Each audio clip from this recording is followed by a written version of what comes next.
Rich dad poor dad এমন একটা finance বই যেটা আমি এখনো ভাবি, ইস, যদি 14 বা 15 বছর বয়সে এই বইটা পড়তে পারতাম তাহলে হয়তো তখন থেকেই আমার টাকা থাকতো।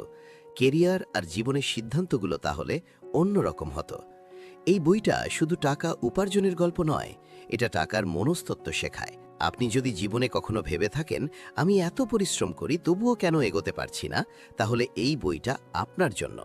তাই আমি জোর দিয়ে বলছি, হয় বইটা পড়ুন, না হয় মন দিয়ে এই ভিডিওটা দেখুন, কারণ এখানে আমি রিচ ড্যাড পুয়ার ড্যাডের 7টা মূল শিক্ষা খুব গভীরভাবে গল্পের মতো করে তুলে ধরব, যাতে শুধু আপনি শুনবেন না, ভিতর থেকে অনুভব করবেন, এমনভাবে যাতে শেষ পর্যন্ত না শুনে আপনি থামতে পারবেন না। লেসন 1, ধনীরা টাকার জন্য কাজ করে না। আজকে এই কথাটা শুনলে অদ্ভুত লাগতে পারে যে ধনীরা টাকার জন্য কাজ করে না, কিন্তু এই সত্যটা রবার্ট কিওসাকি শিখেছিল মাত্র 9 বছর বয়সেই। একদিন রবার্ট আর তার ছোটবেলার বন্ধু মাইক জানতে পারল তাদের এক সহপাঠী সমুদ্র তীরের বাড়িতে পার্টি দিচ্ছে। সবাইকে ডাকলেও ওদের ডাকেনি।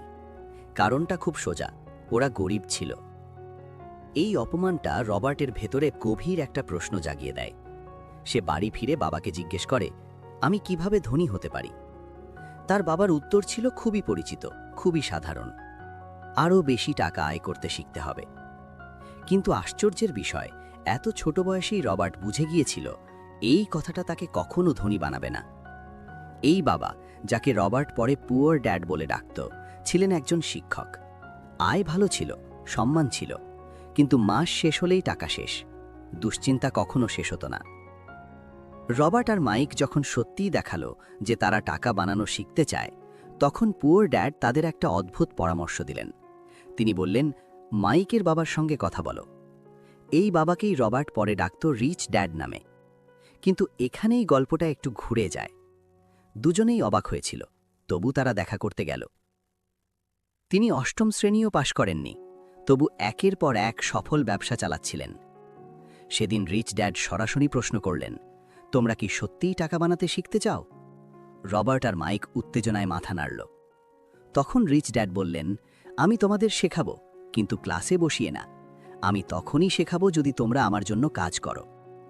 তার কথা ছিল একদম পরিষ্কার, শুধু বসে শুনলে কিছু শেখা যায় না, কাজের ভেতর দিয়েই সবচেয়ে দ্রুত শেখা যায়। রবার্ট একটা প্রশ্ন করতে চেয়েছিল, কিন্তু রিচ ড্যাড তাকে থামিয়ে দিলেন। তিনি বললেন, যদি এখনই সিদ্ধান্ত নিতে না পারো তাহলে কোনোদিনই টাকা বানাতে শিখবে না। তারপর তিনি সেই কথাটা বললেন যেটা রবার্টের মাথায় চিরদিনের জন্য গেঁথে যায়। সুযোগ আসে, সুযোগ চলে যায়, কিন্তু সঠিক সময়ে দ্রুত সিদ্ধান্ত নিতে পারা, এটাই সবচেয়ে বড় স্কিল। ওরা বুঝে গিয়েছিল এখনই সিদ্ধান্ত নিতে হবে। রবার্ট আর মাইক একে অপরের দিকে তাকালো। কোনো নাটক নয়, কোনো লম্বা আলোচনা নয়, দুজনেই রাজি হয়ে গেল। রিচ ড্যাড হেসে বললেন, তোমাদের ঘন্টায় 10 সেন্ট দেব, প্রতি শনিবার 3 ঘন্টা কাজ করবে। সেদিন রবার্টের সফটবল খেলা ছিল, চাইলেই সে খেলতে পারত, মজা করতে পারত, কিন্তু সে খেলতে যায়নি। সে কাজ বেছে নিয়েছিল, শেখাকে বেছে নিয়েছিল, কারণ সে বুঝেছিল এই সুযোগটা যদি আজ ছেড়ে দেয় তাহলে হয়তো আর কোনোদিনই সুযোগ ফিরে আসবে না। এরপর রবার্ট আর মাইক কাজ শুরু করল মিসেস মার্টিনের অধীনে। তিনি ছিলেন মাইকের বাবার একজন কর্মচারী। তার দায়িত্ব ছিল কয়েকটা ছোট সুপারমার্কেট দেখাশোনা করা। দোকানগুলো খুবই সাধারণ, মানুষ আসত দুধ, পাউরুটি, মাখন, সিগারেট, এরকম নিত্যদিনের জিনিস কিনতে। বাইরে থেকে দেখলে কাজটা খুব সহজই মনে হতো, কিন্তু ভেতরের বাস্তবতা ছিল একেবারেই আলাদা। দোকানগুলোতে কোনো এয়ার কন্ডিশন ছিল না, তাই রাস্তা আর পার্কিং লটের দিকের দরজাগুলো সারাক্ষণ খোলা থাকত। আর যখনই কোনো গাড়ি যেত, ধুলোর একটা মেঘ উঠে সোজা দোকানের ভেতরে ঢুকে পড়ত। ধুলো জমে যেত সবখানে, তাকে, ক্যানের গায়ে, মেঝেতে, সবখানে। রবার্ট আর মাইকের কাজ ছিল খুব সোজা, কিন্তু ভীষণ বিরক্তিকর। তাক থেকে ক্যান নামানো, পালকের ঝাড়ু দিয়ে ধুলো ঝাড়া, তারপর আবার যত্ন করে সাজিয়ে রাখা। একঘেয়ে কাজ, প্রাণহীন কাজ, সময় যেন নড়তেই চাইত না।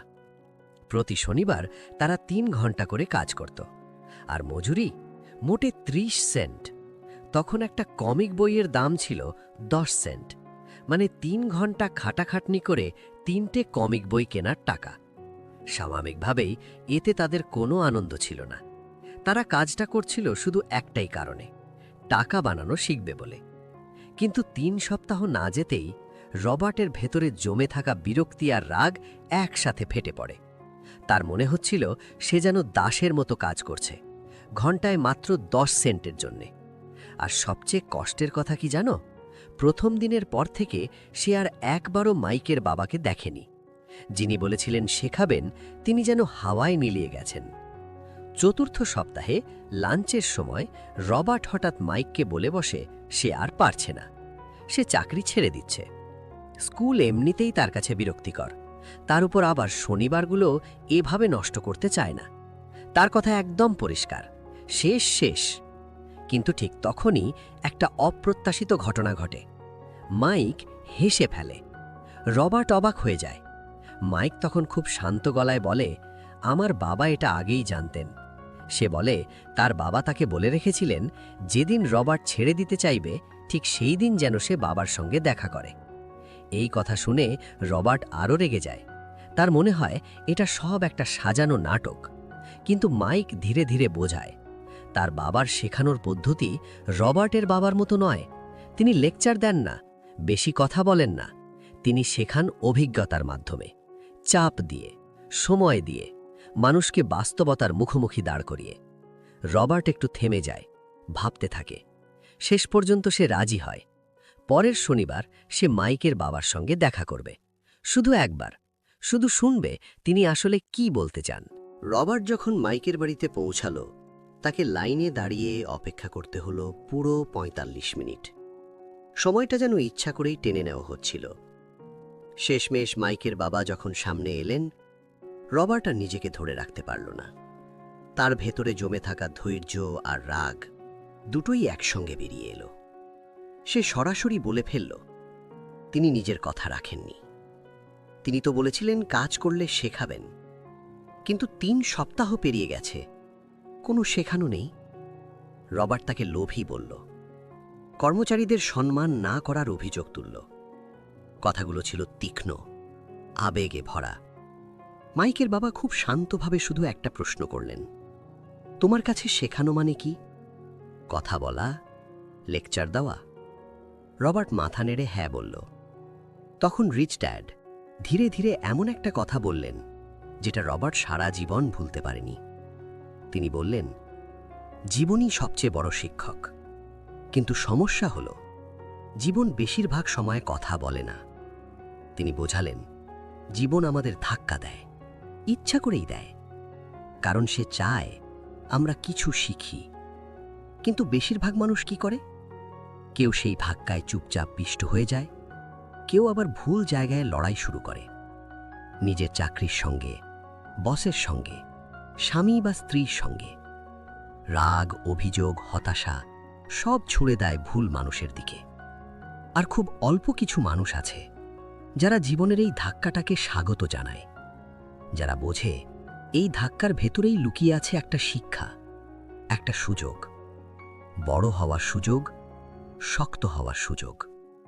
রিচ ড্যাড বললেন, তার অধীনে ১৫০-এরও বেশি কর্মচারী আছে। কিন্তু আশ্চর্যের বিষয় হল, তাদের কেউ কখনো এসে বলেনি, আমাকে টাকা সম্পর্কে শেখান।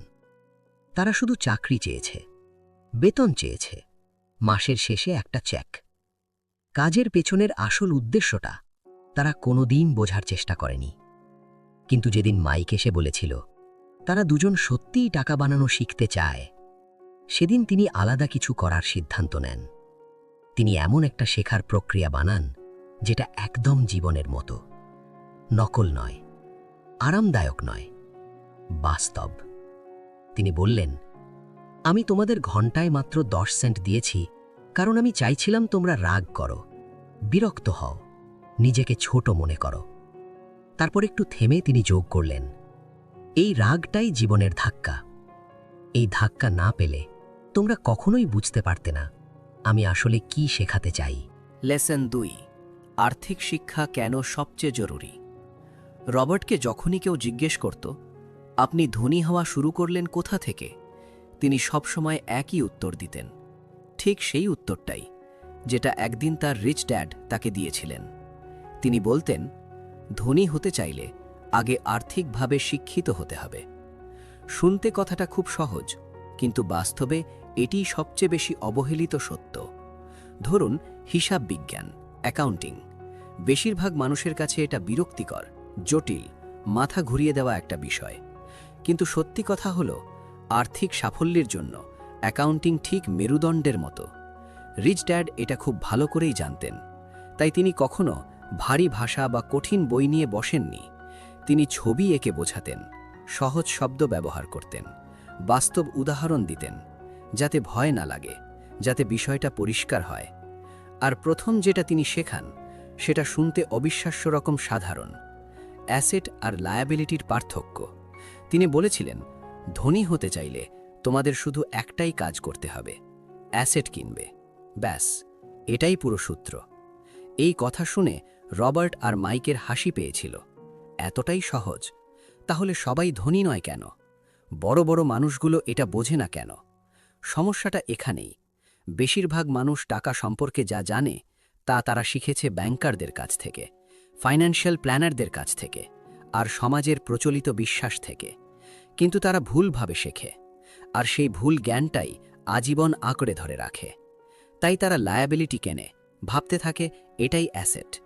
আসলে ধনী হতে গেলে আগে অনেক ভুল শেখা জিনিস আনলার্ন করতে হয়।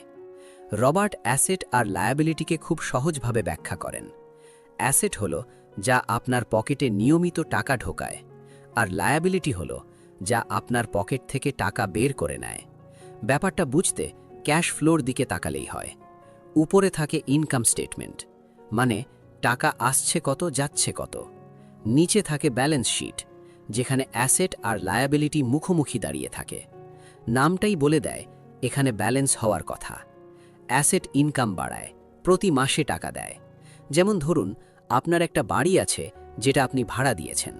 যদি নিয়মিত ভাড়া আসে তাহলে সেটা অ্যাসেট, কারণ সেটা আপনাকে টাকা দিচ্ছে। কিন্তু লায়াবিলিটির ক্যাশ ফ্লো ঠিক উল্টো, ওটা টাকা খায়, পকেট ফাঁকা করে।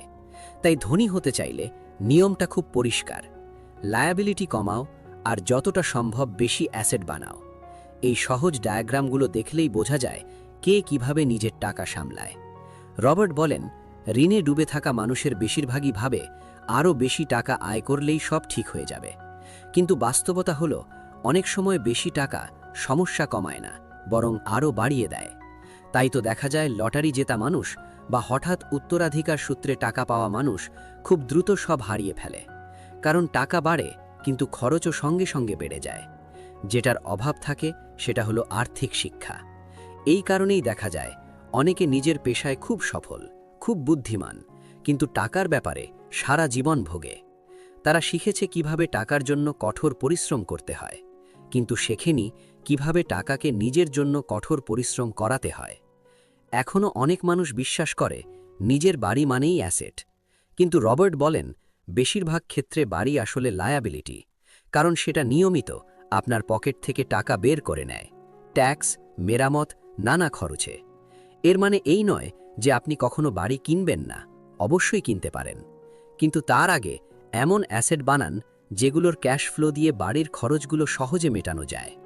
রবার্ট বলেন, ধনী হতে চাইলে তোমাকে শুধু 3টে কাজ করতে হবে: আয় তৈরি করে এমন অ্যাসেট বাড়াতে হবে, লায়াবিলিটি কমাতে হবে, আর খরচ নিয়ন্ত্রণে রাখতে হবে। তখনই আসে আসল প্রশ্ন, কখন বুঝবেন আপনি সত্যিই সম্পদশালী? রবার্ট সম্পদের খুব সুন্দর সংজ্ঞা দেন। আপনি যদি আজ কাজ বন্ধ করে দেন, কতদিন আপনি বেঁচে থাকতে পারবেন? আরেকভাবে বললে, আপনার অ্যাসেট থেকে আসা আয় কি আপনার সব খরচ মেটাতে পারছে? যেদিন আপনার অ্যাসেটের ক্যাশ ফ্লো আপনার জীবনযাপনের সব খরচ কাভার করবে, সেদিনই আপনি ধনী না হলেও নিশ্চিতভাবেই সম্পদশালী। লেসন 3, নিজের ব্যবসার নিয়ন্ত্রণ নিজের হাতে রাখুন। রবার্ট একবার তার এক বন্ধুর কাছ থেকে একটা মজার গল্প শোনে। 1974 সালে ইউনিভার্সিটি অফ টেক্সাসে ম্যাকডোনাল্ডসের প্রতিষ্ঠাতা রে ক্রক বক্তৃতা দিতে গিয়েছিলেন। বক্তৃতা শেষ হওয়ার পর তিনি স্টুডেন্টদের সঙ্গে তাদের প্রিয় হ্যাং আউটে কয়েকটা বিয়ার খেতে রাজি হন। আড্ডার এক ফাঁকে রে ক্রক হঠাৎ প্রশ্ন করে বসেন, তোমরা বলো তো আমি কোন ব্যবসায় আছি? প্রথমে সবাই হেসে ফেলে, তারপর উত্তর দেয়, অবশ্যই, আপনি হ্যামবার্গারের ব্যবসায় আছেন। রে ক্রক হেসে বলেন, না, আমি হ্যামবার্গারের ব্যবসায় নেই, আমি রিয়েল এস্টেটের ব্যবসায় আছি। কারণ তিনি খুব ভালো করেই জানতেন ম্যাকডোনাল্ডসের আসল শক্তি বার্গারে না, শক্তি আছে জমিতে আর লোকেশনে। আজ ম্যাকডোনাল্ডস পৃথিবীর সবচেয়ে বড় একক রিয়েল এস্টেট মালিকদের একজন। বিশ্বের সবচেয়ে দামি মোড় আর রাস্তার কোণগুলো তাদের দখলে। এই গল্পটা একটা খুব গুরুত্বপূর্ণ পার্থক্য দেখায়। আপনার পেশা আর আপনার ব্যবসা এক জিনিস নয়। রবার্ট প্রাইম মানুষকে জিজ্ঞেস করতেন, আপনার ব্যবসা কি? অনেকে উত্তর দিত, আমি ব্যাংকার। তখন রবার্ট আবার প্রশ্ন করতেন, আপনি কি ব্যাংকটার মালিক? উত্তর প্রায় সব সময়ই হতো, না, আমি সেখানে চাকরি করি। এখানেই ভুলটা। ব্যাংকার হওয়া একটা পেশা, কিন্তু সেটা আপনার ব্যবসা নয়। অনেক মানুষ সারা জীবন কাজ করে যায় নিয়োগকর্তার জন্য, সরকারের জন্য, ব্যাংকের জন্য, মর্টগেজের জন্য। তারা নিজেদের জীবন দিয়ে অন্যদের ব্যবসা বড় করে তোলে। রে ক্রক আর রিচ ড্যাড দুজনেই জানতেন ধনীদের তৃতীয় গোপন সূত্র, নিজের ব্যবসার নিয়ন্ত্রণ নিজের হাতে রাখুন। সারা জীবন শুধু অন্যের জন্য কাজ করবেন না। নিজের ব্যবসা মানেই যে অবশ্যই কোম্পানি খুলতে হবে তা কিন্তু না। আসল ব্যবসার জায়গা হলো আপনার অ্যাসেট কলম, আপনার ইনকাম বা চাকরির কলম নয়। রিচ ড্যাড বলতেন, দিনের চাকরি ধরে রাখুন, কিন্তু সঙ্গে সঙ্গে এমন অ্যাসেট বানান যেগুলো আপনাকে নিয়মিত টাকা দেয়। দোকান থেকে বের হয়েই যেগুলোর দাম পড়ে যায় সেগুলো নয়। খরচ কম রাখুন, লায়াবিলিটি কমান, আর ধীরে ধীরে একটা শক্ত অ্যাসেটের ভিত্তি তৈরি করুন। রবার্ট বলেন, এই শিক্ষা যদি বাবা মায়েরা ছোটবেলা থেকেই সন্তানদের দেন, তাহলে তারা সহজেই বুঝতে পারবে আসল অ্যাসেট কি আর ঋণের ফাঁদে কিভাবে না পড়তে হয়। রবার্ট সত্যিকারের অ্যাসেটকে 6টা ভাগে ভাগ করেন। 1, এমন ব্যবসা যেটা আপনার উপস্থিতি ছাড়াই চলে। আপনি মালিক, কিন্তু অন্যরা চালায়। আপনাকেই যদি প্রতিদিন কাজ করতে হয়, তাহলে সেটা ব্যবসা নয়, ওটা আপনার চাকরি। 2, স্টক। 3, বন্ড। 4, আয় দেয় এমন রিয়েল এস্টেট। 5, বৌদ্ধিক সম্পদ থেকে আসা রয়্যালটি, যেমন গান, বই, পেটেন্ট। 6, যে কোনো জিনিস যার বাজারে দাম আছে, যা আয় দেয় অথবা সময়ের সাথে যার মূল্য বাড়ে। রবার্ট বলেন, যে অ্যাসেটটা আপনি ভালোবাসেন সেটাই সংগ্রহ করুন। তিনি নিজে রিয়েল এস্টেট ভালোবাসেন, তাই তার বেশিরভাগ সময় যায় রিয়েল এস্টেট ভাবনায়, বিশ্লেষণে, কেনা বেচায়। আপনি যদি রিয়েল এস্টেট পছন্দ না করেন, সেখানে বিনিয়োগ করার দরকার নেই। চাকরিতে থাকার সময়ও রবার্ট নিজের ব্যবসার নিয়ন্ত্রণ নিজের হাতেই রেখেছিলেন। তিনি দিনের চাকরি রেখেছেন আর ধীরে ধীরে নিজের অ্যাসেট কলম শক্ত করেছেন। যত বেশি তিনি অ্যাকাউন্টিং আর ক্যাশ ম্যানেজমেন্ট বুঝেছেন, তত ভালো বিনিয়োগ সিদ্ধান্ত নিতে পেরেছেন। শেষ পর্যন্ত নিজের কোম্পানিও গড়ে তুলেছেন। তিনি সবাইকে বলেন না, যাও কোম্পানি খুলে ফেলো। তার পরামর্শ খুব পরিষ্কার, যদি সত্যিই ইচ্ছা থাকে তবেই ব্যবসা শুরু করো, না হলে চাকরি ধরে রাখো আর নিজের অ্যাসেট কলাম শক্ত করো। আর একটা খুব গুরুত্বপূর্ণ কথা, বিলাসিতা পরে, আগে অ্যাসেট, তারপর বিলাসিতা। যখন অ্যাসেট থেকে আসা ক্যাশ ফ্লো আপনার খরচ বহন করতে পারবে, তখন স্বাচ্ছন্দ্যে বিলাসিতা উপভোগ করবেন। অ্যাসেট তৈরি করুন আর সেই অ্যাসেটের আয় দিয়েই বিলাসিতা কিনুন। তখন সেটা চাপ হবে না, স্বাধীনতা হবে। লেসন 4, করের ইতিহাস আর কর্পোরেশনের আসল শক্তি। অনেক মানুষ রবিনহুডকে নায়ক ভাবে, ধনীদের কাছ থেকে নিয়ে গরিবদের দেয়। কিন্তু রিচ ড্যাড এই ধারণার সঙ্গে একমত ছিলেন না। তিনি খুব সোজা সাপটা বলতেন, রবিনহুড নায়ক না, ডাকাত। আমাদের সমাজে একটা প্রচলিত বিশ্বাস আছে, ধনীদের বেশি কর দেওয়া উচিত আর সেই টাকা দিয়ে দরিদ্রদের সাহায্য করা উচিত। শুনতে ভালো লাগে, কিন্তু বাস্তবতা একটু ভিন্ন। বাস্তবে সবচেয়ে বেশি কর দেয় মধ্যবিত্তরা, বিশেষ করে শিক্ষিত ভালো আয়ের মধ্যবিত্তরা। এই বিষয়টা বোঝাতে রবার্ট ইংল্যান্ড আর আমেরিকার করের ইতিহাসের দিকে তাকান। শুরুর দিকে কিন্তু নিয়মিত কর বলে কিছুই ছিল না। কখনো কখনো অস্থায়ী কর নেওয়া হতো, যেমন যুদ্ধের সময়। 1874 সালে ইংল্যান্ড প্রথম আয় করকে স্থায়ী করে, আর 1913 সালে আমেরিকাও একই কাজ করে। শুরুর দিকে এই কর শুধু ধনীদের ওপর বসানো হয়েছিল, তাই সাধারণ মানুষ কোনো আপত্তি করেনি। কিন্তু যে কর বানানো হয়েছিল ধনীদের শাস্তি দেওয়ার জন্য, শেষ পর্যন্ত সেই করের ভার গিয়ে পড়ে যারা ভোট দিয়েছিল তাদের ওপরই, মানে গরিব আর মধ্যবিত্তদের ওপর। রিচ ড্যাড তখন একটা গুরুত্বপূর্ণ পার্থক্য দেখিয়েছিলেন। পুয়ার ড্যাড ছিলেন একজন সরকারি কর্মচারী। তার দৃষ্টিতে যত বেশি টাকা খরচ হবে, যত বেশি মানুষ নিয়োগ হবে, সংস্থাটা তত বড় হবে। তার বিশ্বাস ছিল সরকারের কাজ হলো মানুষকে সাহায্য করা। কিন্তু রিচ ড্যাডের দুনিয়া ছিল একদম আলাদা। তার কাছে যত কম মানুষ নিয়োগ করা যাবে, যত কম খরচে কাজ চালানো যাবে, বিনিয়োগকারীদের চোখে সে তত বেশি সম্মান পাবে। রবার্টের জন্য এই দুটো ভাবনার মাঝখানে থাকা সহজ ছিল না। একদিকে সে কাজ করত শহরের সবচেয়ে বড় ধনীদের জন্য, অন্যদিকে বাড়িতে গিয়ে থাকত একজন প্রভাবশালী সরকারি নেতার সঙ্গে। কাকে বিশ্বাস করবে এটা তার জন্য সত্যিই কঠিন ছিল। কিন্তু সময়ের সাথে সাথে যখন সে করের ইতিহাস গভীরভাবে পড়তে শুরু করল, একটা জিনিস তার চোখে পরিষ্কার হয়ে উঠল। সরকারের টাকা দরকার বাড়তে থাকলে প্রথমে কর বসে ধনীদের ওপর, তারপর সেটা নেমে আসে মধ্যবিত্তদের ওপর, আর শেষে গিয়ে পড়ে সাধারণ মানুষের ঘাড়ে। কিন্তু ধনীরা আলাদাভাবে খেলেন। তারা সুযোগ দেখেন, কারণ তারা একই নিয়মে খেলেন না। এই জায়গাতেই আসে কর্পোরেশনের ক্ষমতা। সেই সেলিং শিপের যুগ থেকেই কর্পোরেশন ধনীদের জন্য কর এড়ানোর একটা বৈধ রাস্তা তৈরি করে দিয়েছে। কর্পোরেশন আসলে কোনো কারখানা নয়, কোনো মানুষও নয়। এটা একটা আইনি কাঠামো, একটা কাগজে তৈরি সত্তা। কিন্তু মজার ব্যাপার হলো, এই আইনি সত্তা ব্যক্তি মানুষের তুলনায় অনেক কম কর দেয়। এই কারণেই দেখা যায় বিশ্বের বেশিরভাগ ধনী মানুষ চাইলেই কর না দিতে পারে, অথবা খুব অল্প শতাংশ কর দেয়। ধনীদের শাস্তি দেওয়ার চেষ্টা বেশিরভাগ সময়ই ব্যর্থ হয়, কারণ তারা সব সময় জানে কিভাবে নিয়মের ভেতর থেকেই নিজেদের করের বোঝা কমাতে হয়। আর এই জ্ঞানটাই আর্থিক শিক্ষা আর কর্পোরেট স্ট্রাকচার বোঝা ধনীদের সবচেয়ে বড় অস্ত্র। লেসন 5: ধনীরা টাকা জমায় না, টাকা বিনিয়োগ করে। আমাদের জীবনের সবচেয়ে মূল্যবান সম্পদ হলো আমাদের মস্তিষ্ক। আপনি যদি এটাকে ঠিকভাবে ব্যবহার করতে শেখেন, একটা সাধারণ আইডিয়া বা ছোট একটা চুক্তি থেকেও লাখ লাখ টাকা তৈরি করা সম্ভব।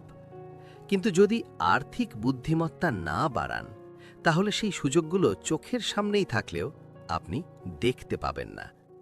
যখন আপনার আর্থিক বুদ্ধি বাড়তে শুরু করে, তখন আপনি এমন জিনিস দেখতে পান যা অন্যরা দেখে না।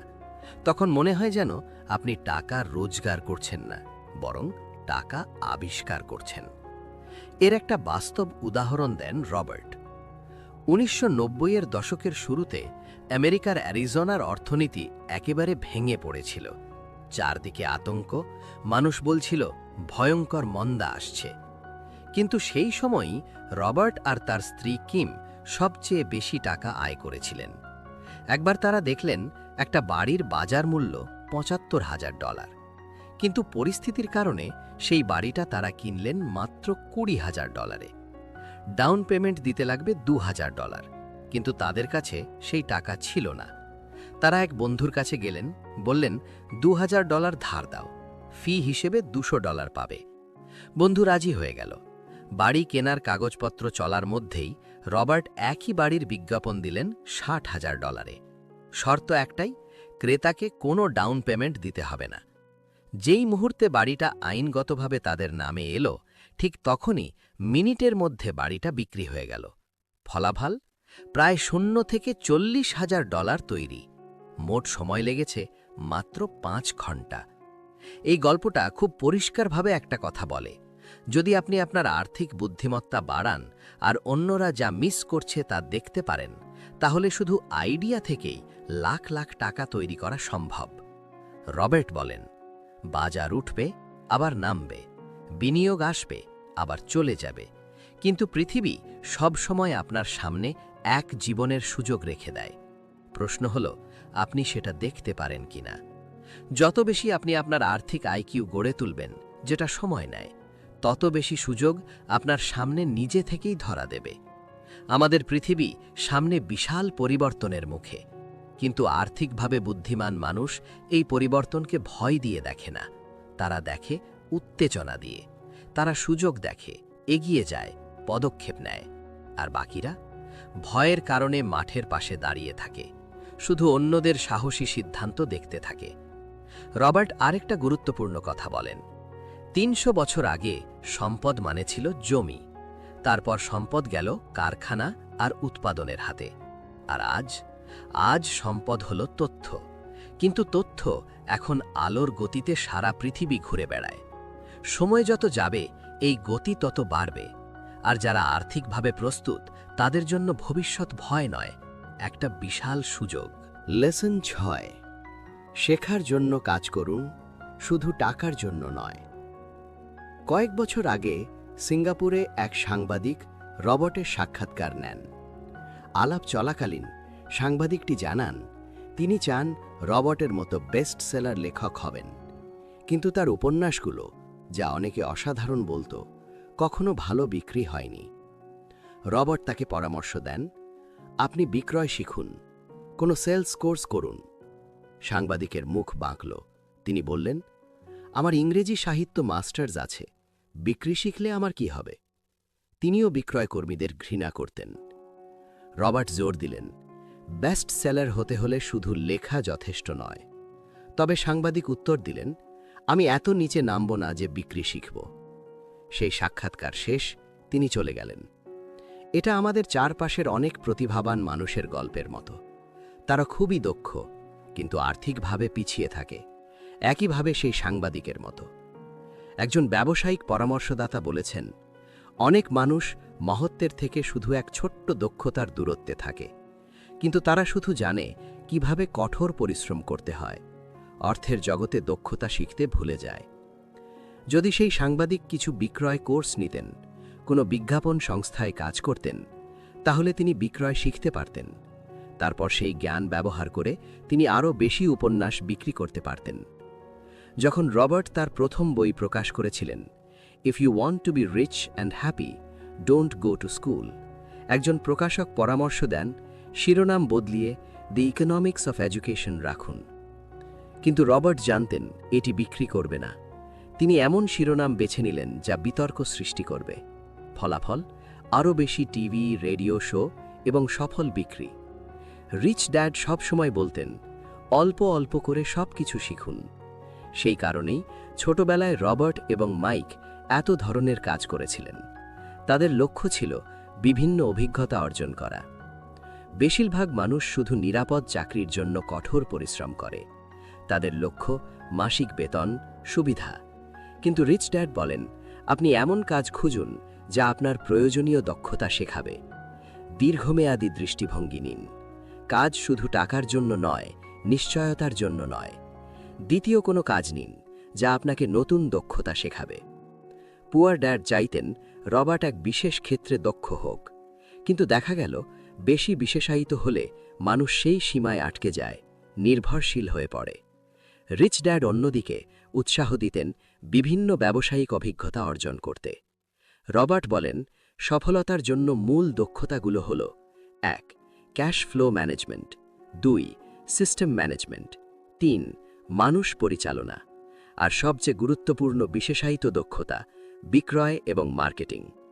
রবার্ট ক্রমাগত এই দক্ষতাগুলো শিখেছেন, কোর্সে অংশ নিয়ে বা শিক্ষামূলক উপকরণ ব্যবহার করে, কারণ যা শিখবেন সেটিই আপনাকে সুযোগ এনে দেবে। লেসন ৭, প্রতিবন্ধকতাকে জয় করা। যেসব কারণে আর্থিকভাবে শিক্ষিত মানুষও পর্যাপ্ত ক্যাশ ফ্লো তৈরি করতে পারে না, তার মূল ৪টি কারণ হল: ১. ভয়, ২. সন্দেহ, ৩. অলসতা, ৪. খারাপ অভ্যেস। চলুন এক এক করে দেখি। ১. ভয়কে জয় করা। কেউই টাকা হারাতে ভালোবাসে না। যারা কখনো বিনিয়োগে টাকা হারায়নি তারা আসলে কখনো বিনিয়োগ করেনি। সব মানুষের ভয় থাকে, টাকা হারানোর ভয়। প্রশ্ন হলো, আপনি সেই ভয়কে কিভাবে মোকাবিলা করেন?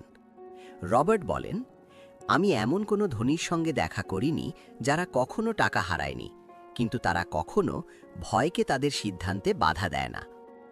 ধনী এবং দরিদ্রের পার্থক্যটা এখানে। 2. সন্দেহকে জয় করা। সন্দেহ হতে পারে নিজের ওপর অথবা অন্যদের মন্তব্য থেকে। অনেক সময় আমরা সন্দেহের কারণে কাজ করা থামাই, নিরাপদ পথ বেছে নিই এবং সেই সুযোগগুলো আমাদের হাতছাড়া হয়ে যায়। 3. অলসতাকে জয় করা। অলসতার প্রতিকার? একটু লোভ, নিজেকে প্রেরণা দেওয়া। চাকরি বা ব্যবসায় শুধু সময় কাটানো নয়, নিজেকে চ্যালেঞ্জ দিন, কাজের মধ্যেই শেখার সুযোগ খুঁজুন। 4. খারাপ অভ্যাসকে জয় করা। সফল হতে হলে সফল অভ্যেস গড়তে হয়। পুয়ার ড্যাড সর্বদা অন্যদের আগে বেতন দিতেন, নিজেকে সর্বশেষে।